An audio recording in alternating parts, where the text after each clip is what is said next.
First of all, I want to thank a generous individual with us here tonight, Pete Letty, 1985 graduate and former baseball student athlete, and his wife Laura. They have very generously endowed a scholarship in the name of Jim Hendry for the Creighton Baseball program. We thank you, Pete and Laura.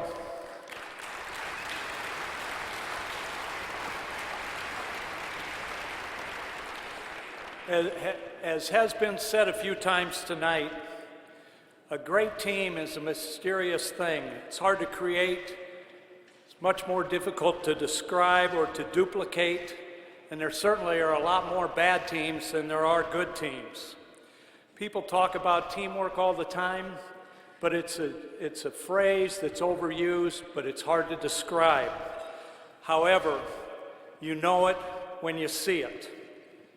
I've been at Creighton for 36 years, and we've had a lot of great teams, and we've had a lot of teams with great chemistry.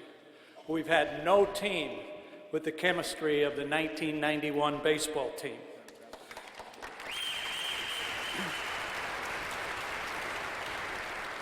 They are the best example, and we've had a lot of tremendous examples. They are the best example of what we want to see demonstrated with each of our student athletes and each of our teams.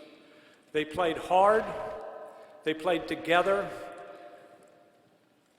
you could tell they loved the game and loved each other by the way they played. They executed the fundamentals. They didn't focus on what others had that they didn't have. They just went out and did the best job they could with what they had. They had to practice, they had to play, they had to compete because of their love for baseball. 25 years later, every one of them is successful, and 25 years later, they are still extremely close, as you could see by the interaction up here. We tell our athletes that when they make a decision to attend Creighton, they're going to be changed in a lot of ways, and they're going to develop lifelong friends and relationships. And what better example of that than a team 25 years later that comes from all over the country to come back to this recognition. This doesn't just happen. It takes great effort from the coaches, it takes great effort from the players. To accept the award on behalf of the entire 1991 College World Series Creighton University baseball team, the head coach, the big cheese, the best motivator and evaluator of talent I have ever seen, Jim Hendry.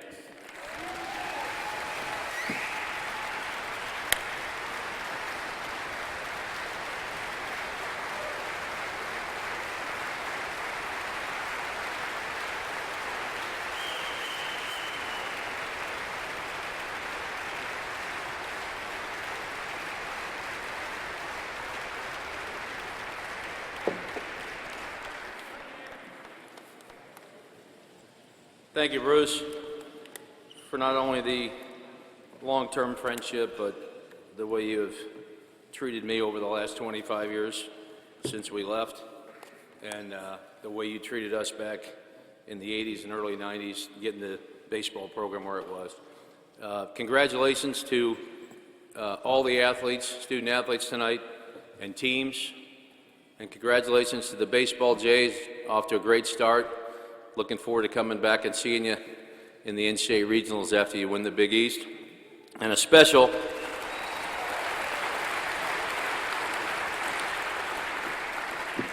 recognition to the Father Reinhardt Award winners, Melanie and John. And John, you were tremendous. You wrote about a third of my speech because you were dead right.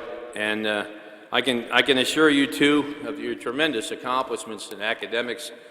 We could really play in 91, but I can promise you there wasn't one guy up on that stage that was going to qualify for even nominations for the Father Reinhardt Award.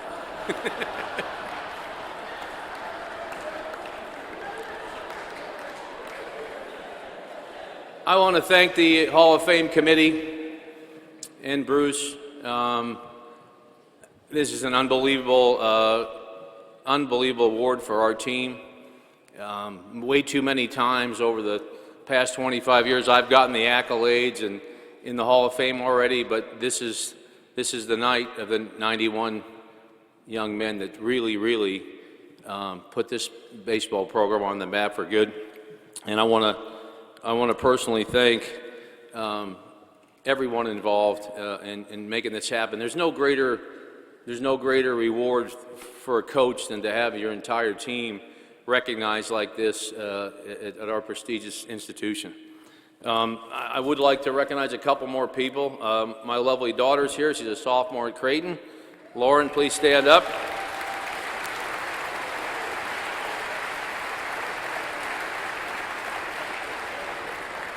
So we now have two Hendrys, one of which worked here but couldn't get in school here, and one of them is doing very well. I would be remiss not to go through a few things, if you don't mind, before we get to 91.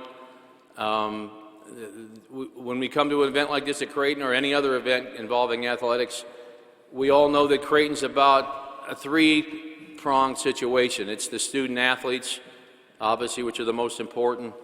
We have the staff and coaches, support staff and administration and coaches, and then of course we have the J-backers. And way back in the 80s, when I first got here and was fortunate enough that Dan Offenberger gave me the head coaching job at age 28, basically just a young kid with a big mouth and a lot of dreams, and a lot of people that some are here tonight were so instrumental in us getting it going. Boosters, Tim O'Neill and Ron Gartland and the Levitt family, Gil Passarella, John and Denny Houlihan, and then the Pauly's boys, Leo Knowles and Hargens, Enenbach, and the Tom Mosiers and the Ren Smiths and the Fred Suarez's, and the late Doc Bevilacqua that was so good to all of us. And for me personally, I had a few friends that were very supportive to me along the way up when we weren't very good yet, or weren't certainly in the national championship mindset. Mike Pepsel, Tony Pesavento, who's here tonight, and my great friend Rick Johnson, and of course Bruce. On campus, the world changed for our baseball program when Don Leahy arrived. I think we all know in the history of Omaha there aren't too many men, better human beings, and more successful in the sports world than Don was. And he was great to us. He was great to me. He inherited me, didn't have to keep me. And he was tremendous to our players. And our players knew that when we went through normal battles and tribulations of a program at first without a field and certainly without a big budget and certainly not a locker room, that Don was there for us and fought a ton of battles. Those were the days when our practice times in the old gym were only because of the gifts of Tony Baroni and Bruce Rasmussen, who let us practice in the gymnasium and arrange their practice times, and Bruce used to let us hit in the cages while the women's team was practicing. Tremendous. Also very indebted to Carol Ketchum. Poor Carol. She used to have about 50 jobs back then, one of which was in charge of Jim Hendry with compliance, NCAA rules, academic eligibility. Oh, poor Carol. I had her convinced even that Dax Jones might get some academic aid. And of course, Kevin Sarver, the young SID, who he lived it all with us. And he was something, and he saw it all, like he said before.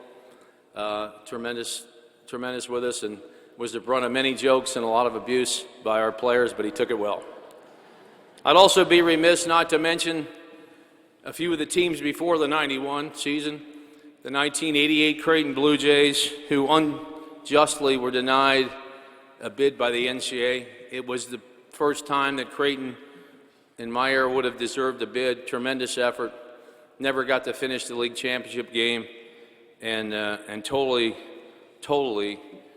were not given the opportunity that they deserved.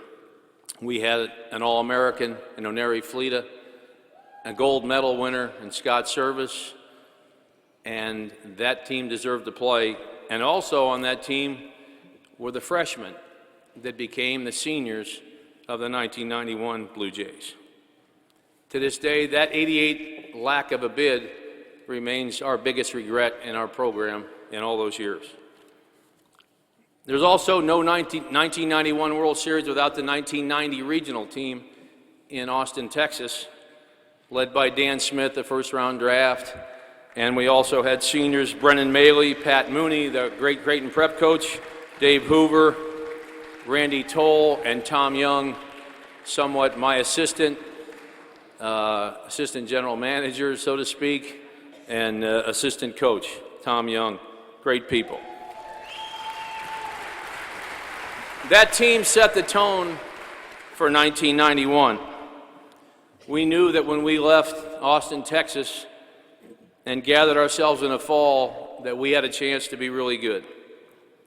And tonight we're here to honor the great accomplishments of the 91 team. Jack Dahm and Todd Winberg were terrific assistant coaches. We realize now how special those times really were.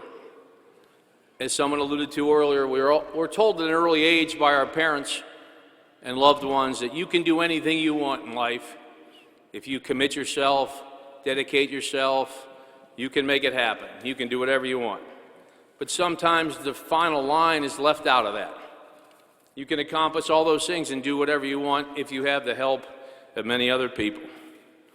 And I can promise you, the 91 team was living proof of how to get things done as a group. These young men were something special. Sure, we had great players. Coming into the 91 season and go through 91, we had the best hitting team in the country. We had the best player in the country in Scott Stahoviak. He was Doug McDermott at college baseball in 1991.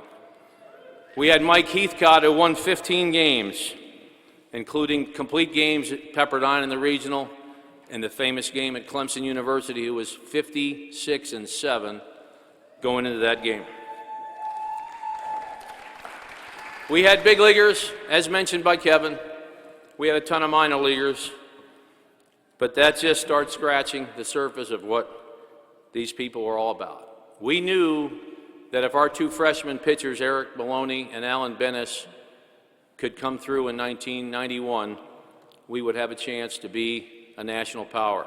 And Todd Winberg, our pitching coach, deserves a ton of credit for getting Alan and Eric ready, because the rest of the club was in pretty good place. What these people were all about, the boys of 1991, were as committed a group as you'll ever find in the coaching field. They were committed to do and be something special. They were committed to the university, committed to Don Leahy for his gratitude and for his hard work. And they were very committed to the people in town that mentioned, and hundreds of others that I failed to mention, that they were told and they knew that we wouldn't have even had the things we had without the people in town and the Jay Backer group. They knew all that. And when they lined up every day, they played for all those people. But most importantly, they were committed to each other in a way that makes life so special. They weren't worried about their draft. They weren't worried about their batting average. They weren't worried about who was hitting third, fourth, or eighth or ninth. What kept them motivated was a chance to play in June. Many times, as a coach, you go through the normal, here comes the freshman, younger when they get here. It's all about calling home, and you're all conference, you're all state, calling home and complaining, boy, this guy's really hard on me. He's not the same guy that sat in our living room and recruited us. And I'm not playing all the time. I'm kind of the fourth outfielder, and I'm hitting the eighth when I play. But those kind of calls stopped real quick with this group. They became a group that it didn't matter where they hit in the order. I watched players as we got better and better players came along. I watched guys that played the year before, pitched in the rotation before, stay committed and positive with guys that were taking their place. It was something unbelievable. I watched them involved in a way a coach can only dream of. With these guys, those calls never happened again. They even grew to tell their parents and loved ones and coaches, you know what, Dad, I'm hitting eighth because the other 7 guys ahead of me are better than I am. I'm not pitching in the rotation anymore because so-and-so came in this year and he's better than I am. It was unbelievable. It turned into a total commitment for each other, rooting with sincerity for people that were taking their place, but they hung in there to establish themselves on one of the greatest teams, obviously, in the history of the university. That's how you end up with Scott Sorensen, who hadn't pitched in a rotation on the weekends in 2 years, pitching the game to beat OY to get us to the College World Series.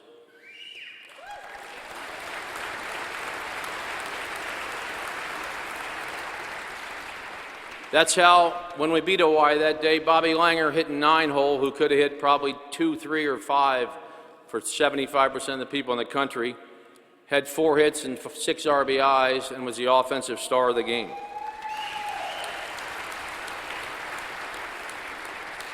These young men realized that great team success would get them plenty of attention and enhance their own individual stature.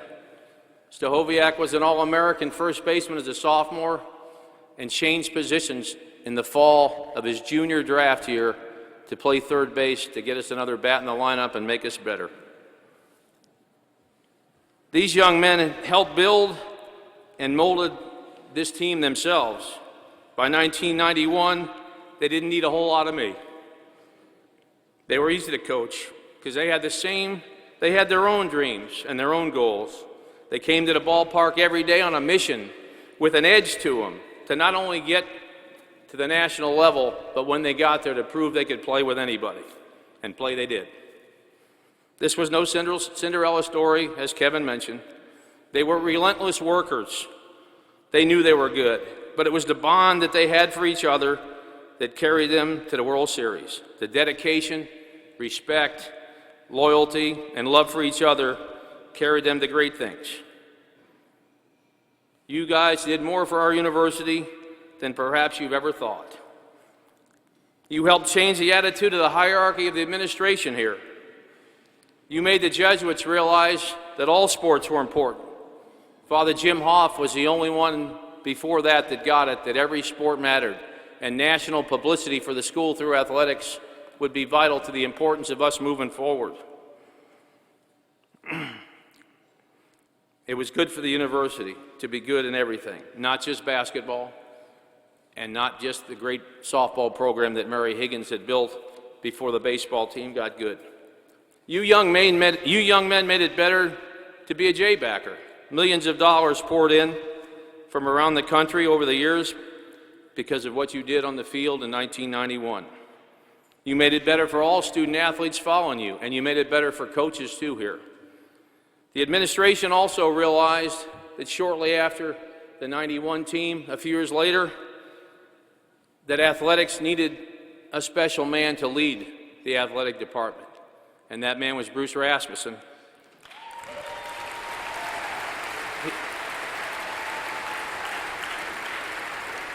He was one of us. He was a grinder down the hall from us in the 80s and early 90s, and to this day, in my opinion, remains the best coach that we had here in all my tenured years. He was one of us. And from that day forward, Bruce Rasmussen has lived every single day to make Creighton athletics better for each and every one of you student athletes and coaches. To the coaches and athletes here tonight, I will tell you the truth. There is no better place. When you feel like something isn't good enough, or somebody else has something that you don't have, stop yourself. Because everything you need is right here. There's no better place. To the men of 91, I told you before the World Series the night before that your lives would never be the same. I don't think I knew how right I would be. The bond that you formed to succeed has stood the test of time. There are no failures here.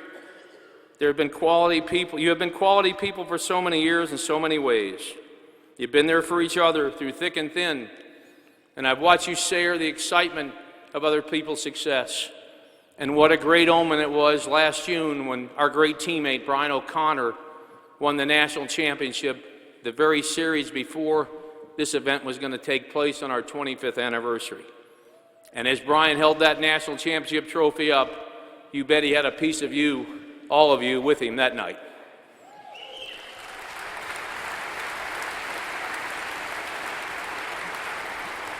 You figured out at a young age that friendship, loyalty, generosity, trust, and love for each other could not be bought.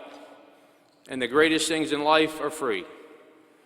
Congratulations on your induction to the Creighton University Hall of Fame as you take your rightful place with the elite Blue Jays in the history of this great university. We had great players, we had good players, and we had decent players. But we had a team full of Hall of Fame young men, and I have been the lucky beneficiary all these years of their good doings and their success. Hold your heads high tonight, men, knowing your children and grandchildren will walk these halls for the rest of their lives and forever know that their father was such a big part of something special. Our great institution has now assured your place in Creighton University history that will last forever. God bless you.